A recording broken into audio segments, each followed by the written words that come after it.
¿Qué pasa con Europa? Vamos a ver si el rebote nube de las bolsas europeas, si esa recuperación que hemos visto después de la primera ola de pandemia, después del primer brote de pandemia que hubo, esa recuperación es sólida o no. Y dice, el balance del Banco Central Europeo ha subido un 53,9% del Producto Interior Bruto en julio 2020. O sea, una burrada, una auténtica pasada. Esto se compara con el de la Reserva Federal, que está al 32%, y el del Banco de Inglaterra, que está al 33%. Eso significa un aumento de 1,78 billones de euros en lo que va de año.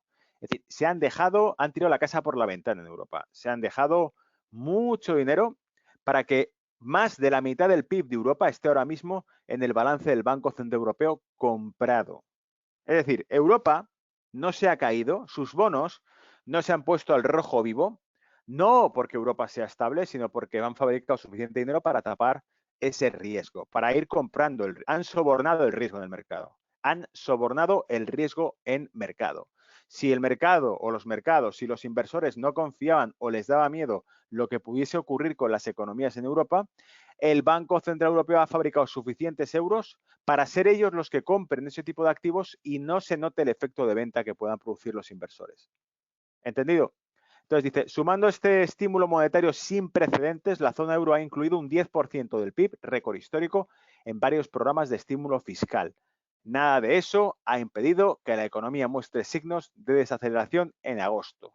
Luego imagínate si ya ha mostrado, pese a todo, síntomas de desaceleración, la que habría caído en caso de no haber metido dinero en el mercado. Luego de un fuerte repunte en mayo y junio, proveniente de la reapertura de la mayoría de las economías y el efecto base, los datos de alta frecuencia compilados por Bloomberg Economics muestran una evidente desaceleración en julio y agosto. Todos los economistas que siguen la economía de la eurozona advierten sobre el preocupante debilitamiento de los indicadores adelantados. La OCDE también ha publicado su índice de indicadores principales de julio 2020, que muestra que economías como España no solo muestran signos de crecimiento más débil, sino de contracción. Italia continúa mejorando, pero a un ritmo lento, mientras que Francia y Alemania registran niveles de crecimiento decrecientes. ¿Qué ocurre? Que España es el país de toda Europa que más casos, por ejemplo, está notificando de contagiados, ¿no? Sabéis que se ha hecho una marcha, por ejemplo, el 16 de agosto, que fue prácticamente silenciada antes de la fecha de convocatoria por parte de medios de comunicación. Y en esa marcha, pues uno de los eslogans que se utilizó fue falsos test, falsos positivos. ¿Qué ocurre? Que si miráis los informes que publica el Ministerio de Sanidad, que se pueden encontrar, pues, por ejemplo, a través de World Matters, la página que vuelca todos los datos de cada Ministerio de Sanidad de cada país sobre la crisis del coronavirus, lo que podréis ver es que en el caso de España no han tenido ningún reparo en publicar todo tipo de datos de contagiados. Venga, 2.000, 4.000, 5.000 más. Y cuando tú entras te ponía 90 y pico por ciento de ellos asintomáticos. Claro, según el diccionario, una enfermedad es aquella patología que presenta una sintomatología específica. Luego, si no hay sintomatología, no hay enfermedad, ¿no? Entonces, ¿qué ocurre? Por diccionario, por definición me refiero. ¿Qué ocurre? Que con todo esto parece haber un interés especial en decir, tenemos muchos contagiados, muchos por todas partes de Barcelona, Madrid, miles y miles y miles. ¿Dónde están? ¿Cuántos ingresos hospitalarios tienen? Poquísimos, pero todos están contagiados. Muchos han sugerido que esto puede ser un intento de, ¿cómo decirlo? De dar por perdido la recuperación económica y tratar de ponernos en el peor escenario posible como país, es decir, que España se ponga en el peor escenario posible para poder justificar que necesita más estímulos que ningún otro país. ¿Me seguís un poco? Es decir, si para poder solicitar más dinero a papá y a mamá, lo que hace falta es decir que estamos muy malitos, pues entonces España va a ser el primero de la clase en decir, estamos muy malitos, mira, muchos. Por favor, mandadnos dinero porque no salimos de esta, ¿no? Entonces podría ser un intento de recibir más subvenciones indicando mayor número de contagios. Querrían ser los primeros de la clase indicando más contagios. Pero esto es una especulación, no tenemos ninguna prueba de ello. Tratamos de darle algún tipo de lógica económica a por qué un país va a tener interés en notificar al resto del mundo que está súper contagiado. ¿Por qué va a tener interés en hacer esto? ¿Y por qué el 92, creo que es, 92% de sus contagios son asintomáticos? ¿Qué interés tiene entonces en testear a gente que no tiene ningún tipo de síntoma?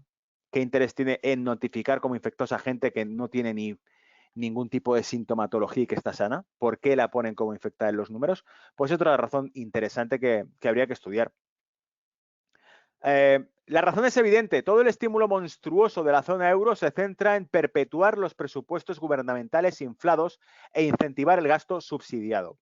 Es decir, fijaos cómo por aquí ya Sir Hedge empieza a apuntar un poco a por dónde irían los tiros. O sea, los tiros irían realmente a si se va a hacer el mayor, aquí lo llama el estímulo monstruoso de la zona euro, el mayor estímulo fiscal de la historia de Europa se va a hacer ahora. España quizá trate de jugar la carta de yo estoy muy necesitada, por favor, denme más dinero.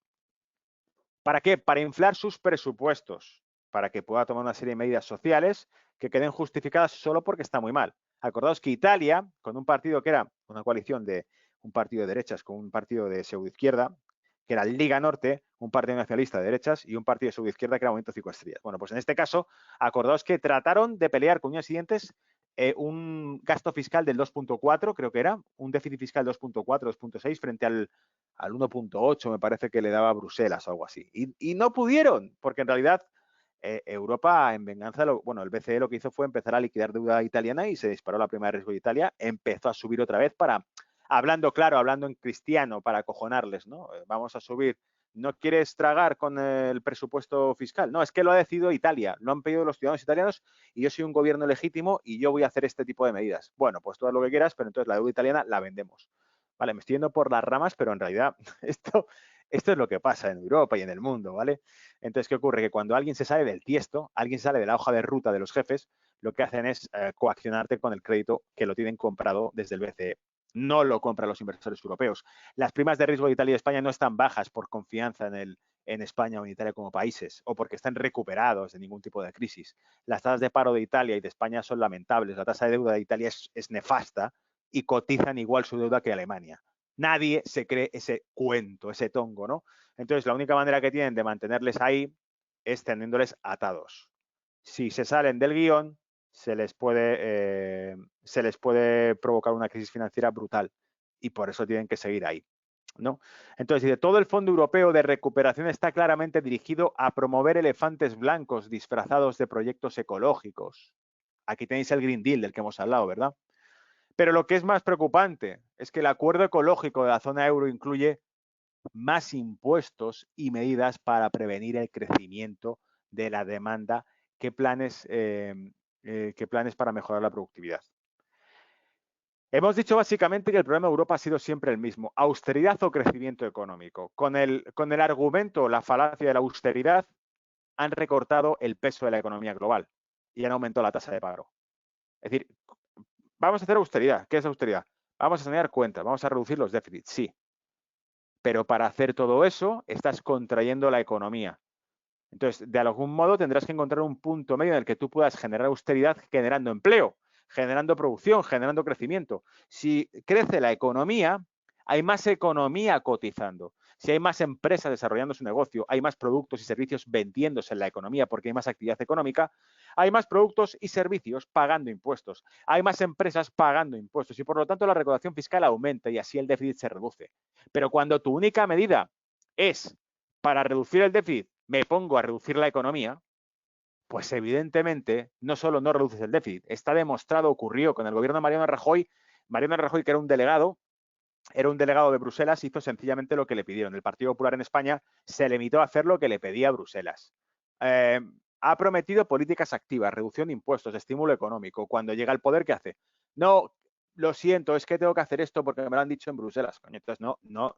Entonces di que tu programa político será el que diga Bruselas y ya está, y que te vote quien quiera, pero que sepan a qué atenerse, ¿no? Porque así nos pasa que luego los partidos más extremistas suben sencillamente porque ya nadie cree en los partidos que están en el poder. Entonces, ¿qué ocurre? Que con todo esto, lo que estamos viendo realmente es que más impuestos y medidas sigue siendo el ingrediente y la receta principal de Europa, que lo que genera es cada vez más dependencia financiera de las naciones europeas de una administración central, lo cual es un objetivo increíble, es un objetivo buenísimo, porque si tú quieres crear los Estados Unidos de Europa, los Estados Unidos de Europa no se pueden crear con unas economías recuperadas y con poco paro, porque esas economías se van a ver cómodas para discutir. Tienen que crearse un entorno de desesperación. Economías empobrecidas, con tasas de paro elevadas y con muchísima dependencia financiera, son las que van a pasar por el aro de lo que usted diga, señor. Esa es la clave de la Unión Europea. Pero es un juego muy peligroso, porque en ese momento, en este tira y afloja, se puede romper la cuerda y puede haber un Italexit, un país que diga, mira, hasta aquí hemos llegado, ya basta. Acordaos que presentamos gráficos que mostraban el poder adquisitivo de los países de Europa. Italia era el único país que en los últimos 20 años ha perdido poder adquisitivo. La renta media en Italia es más baja hoy que hace 20 años. Es decir, se ha empobrecido. Entonces, a ver cómo tú tienes a un italiano que nota que vive peor que sus padres y que hace 20 años, cómo le convences de que esto ha sido bueno para él. Y que las subidas de impuestos van a ser buenas para él. Esta lección debería haberse aprendido en 2009. La Unión Europea lanzó su enorme plan de crecimiento y empleo que aumentó más el 1,5% del PIB de Europa, es decir, nada, 1,5% del PIB, y la economía no mejoró, mientras que se perdieron más de 4,5 millones de puestos de trabajo. Es decir, siguió aumentando el paro con su plan de crecimiento y empleo. ¿Creéis que son retrasados mentales los asesores económicos de Europa? ¿O que esto forma parte realmente de un proceso de consolidación europea de las naciones a base de una quiebra de estados? Eso lo dijo José Carlos Díez, economista. Buscadle por ahí, una conferencia que dio hace años, dijo, los Estados Unidos de América costaron una guerra civil. Los Estados Unidos de Europa costarán una quiebra de estados. No interesa que un Estado esté económicamente sano, lo que interesa es que estén en necesidades financieras extremas para poder unificarlos bajo un único mando. El problema de estos estímulos masivos es que benefician a las partes equivocadas de la economía. El gasto público actual en derechos y subsidios, déficits masivos y corporaciones que aprovechan las compras masivas de bonos privados y de inyecciones de liquidez son las grandes multinacionales y campeones nacionales que no tuvieron ningún problema para acceder a los mercados en el pasado. Es decir, todo el estímulo que se genera no va a las pequeñas empresas, a las startups, a las familias, para que se mantenga el consumo, para que se mantenga el empleo, para que se mantenga la inversión. Van a mantener las estructuras improductivas que llevan años arriba. Pero esto tampoco es una cosa exclusiva de Europa. Me ha costado mucho, no he podido acortar este artículo de Zero Hedge, no he podido reprimir parte del artículo porque me parecía extremadamente nutritivo para despertar, para que muchos que estén escuchando este reporte digan, mierda, esto es lo que está pasando realmente a nivel global y esto es lo que pasa hoy aquí en Europa. Entonces, mientras que la zona euro eleva los impuestos medioambientales a los ciudadanos y promueve el gasto subvencionado en los nuevos acuerdos verdes, las mayores beneficiarios del programa de compra de bonos corporativos del BCE son las grandes empresas de automoción, las multinacionales del petróleo, del gas, las grandes multiservicios. El BCE ha comprado bonos de Shell, de Eni, de Repsol, de OMV, Total, Siemens, Daimler, AG, BMW, Volkswagen, Renault, etcétera. Están subsidiando esa industria para no perder lo poco que les queda. Ninguna de estas empresas tuvo dificultades para acceder a los mercados de capitales o emitir deuda a tipos bajos. Es decir, estas empresas son grandes grupos que podían autofinanciarse, pero no lo hicieron. Han recibido fondos del BCE. ¿Os acordáis que cuando hablamos, por ejemplo, de la compra que hizo Bayer sobre Monsanto, comentábamos precisamente que quizá se estaba comprando Monsanto con dinero del BCE, porque Bayer había recibido fondos en el programa de QE de compras? ¿Os acordáis? Hablamos de estas paradojas. Si una compañía alemana, una multinacional alemana, resulta que recibe fondos a través de emisión de deuda que se la está comprando el BCE con dinero fresco, gratis, con dinero nuevo, con dinero impreso, lo fabrican nuevos billetes y toma, te los dan, ni siquiera porque es digital, ¿no? Toma, ¿cuánto emites en deuda? 100.000 millones, pues toma, aquí los tienes, a tasa de interés negativa o cero, me da igual. Y resulta, pues tengo 100.000 millones, ¿qué hago con 100.000 millones? Voy a comprar Monsanto. Oye, ¿lo ha comprado el BCE o lo has comprado tú? ¿Me seguís? Entonces, esta es un poquito la lógica que nos lleva a pensar que todo es, al fin y al cabo, un pufo, es un casino. La mayoría de estas empresas tienen negocios estables y maduros en sectores donde existían desafíos de exceso de capacidad y márgenes mucho antes de la crisis anterior y actual, por lo que no aumentarán la contratación o el gasto de capital debido al estímulo monetario. Es decir, hablando en cristiano, estamos destinando fondos frescos, recursos monetarios, estímulos, a sectores cuyo margen de beneficio está prácticamente reducido, muy reducido.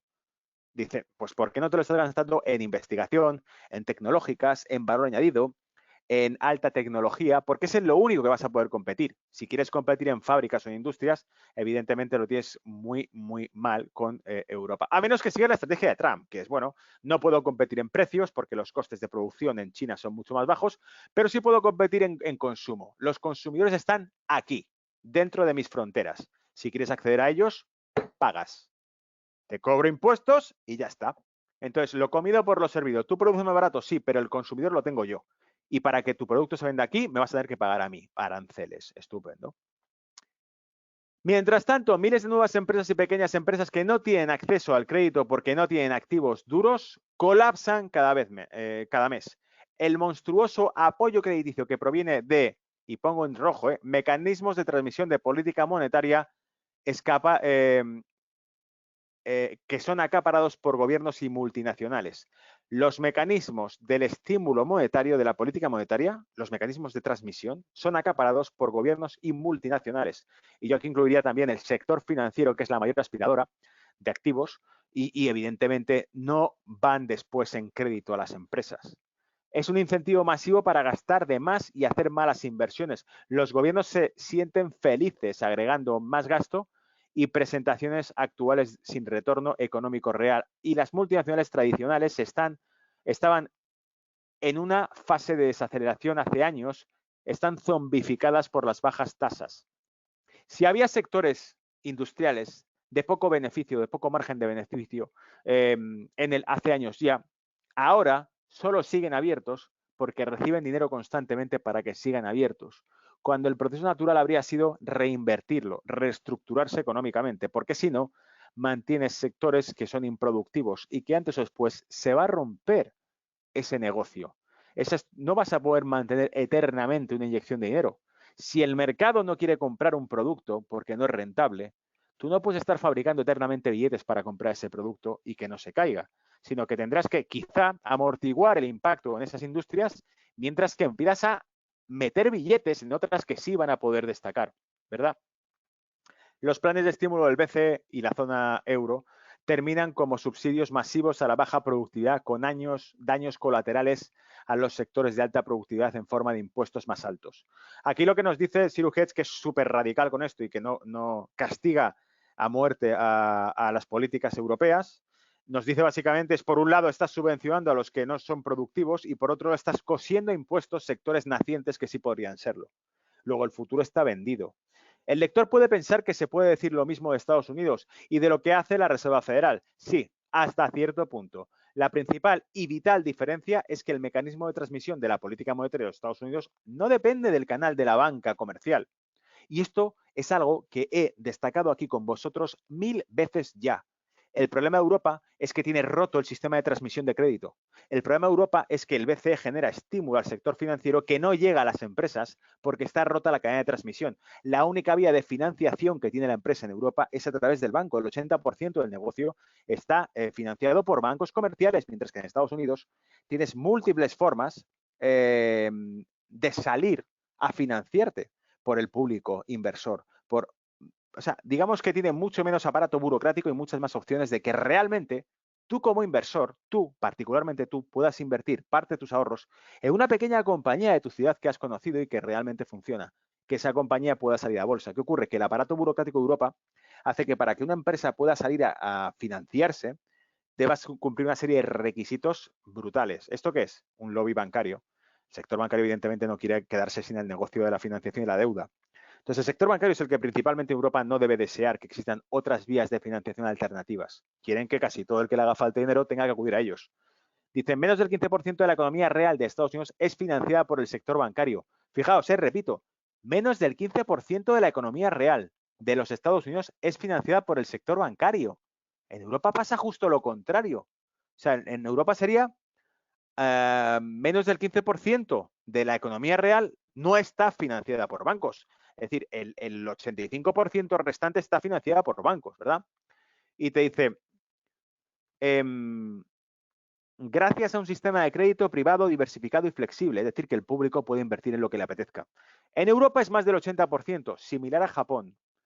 Este camino hacia el estancamiento a largo plazo debería servir como un recordatorio para Estados Unidos, una vez más, de por qué no es aconsejable seguir las políticas de la eurozona. Los resultados son invariablemente desastrosos. ¿A qué se está refiriendo aquí?